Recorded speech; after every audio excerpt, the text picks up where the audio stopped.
নতুন প্রজন্মকে জানতে হবে এই দেশে চূড়ান্ত পর্যায়ে 3টি ক্রান্তিকাল ছিল। এই 3টি ক্রান্তিকাল সম্পর্কে নতুন প্রজন্মকে জানতে হবে।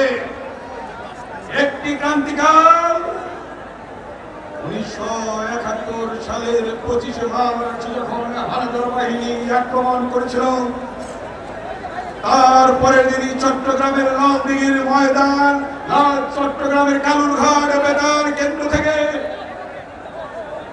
শহীদ রাষ্ট্রপতি জিয়াউর রহমান এদেশের স্বাধীনতা ঘোষণা দিয়েছিলেন। আর কেউ কিন্তু দেয় না। কি আপনারা জানেন? জানেন স্বাধীনতা সংগ্রাম শুরু হলো, সশস্ত্র সংগ্রাম শুরু হলো, মুক্তিযুদ্ধ শুরু হলো, দেশ স্বাধীন হলো। আবার এক ক্রান্তিকালে যেমনি বলেছেন আমি মেজর জিয়া বলছি, ঠিক তেমনি ভাবে আবার সিপাহী জনতার স্বতঃস্ফূর্ত শান্তিপূর্ণ বিপ্লবের মধ্য দিয়ে জিয়াউর রহমানকে আবার বাংলাদেশের জনগণ ক্ষমতায় বসালো। এরপরে ইতিহাস জানেন, গণতান্ত্রিক সরকারকে দখল ঘটিয়ে যখন স্বৈরশাসকের ক্ষমতা দখল করে গণতন্ত্র হত্যা করে, তখন এই বাংলাদেশে প্রথম ঘর থেকে বেরিয়েছিলেন শহীদ রাষ্ট্রপতি জিয়াউর রহমান উত্তরসূরি দেশনেত্রী বেগম খালেদা জিয়া। বেগম খালেদা জিয়ার দীর্ঘ 9 বছর আন্দোলন সংগ্রামের মধ্য দিয়ে আমরা পেলাম নতুন করে গণতন্ত্র। সেই গণতন্ত্র পাওয়ার পিছনে আপনারা দেখেছেন এই সর্বদলীয় ছাত্রকে যখন গঠন হয় 90-এ, এই জায়গায় প্রথম আমাদের উপর আক্রমণ করে এবং এর পরবর্তী সমাবেশ ছিল প্রেস ক্লাবে। সেই প্রেস ক্লাবে দাঁড়িয়ে যখন আমরা বক্তব্য রাখছি পেশাজীবীদের নিয়ে, সেদিন আজকের বিএনপির ভারপ্রাপ্ত চেয়ারম্যান দেশনায়ক তারেক রহমানকে তার বাসভবনে ঘেরাও করে এরশাদ নির্যাতন করেছিল, তাকে লাঠিপিটা করেছিল, তার উপর নিপীড়ন করেছিল।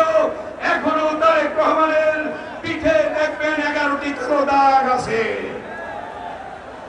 তারেক রহমান সেদিনও কিন্তু আন্দোলনের কর্মসূচিতে অংশগ্রহণ করেছেন 90-এ।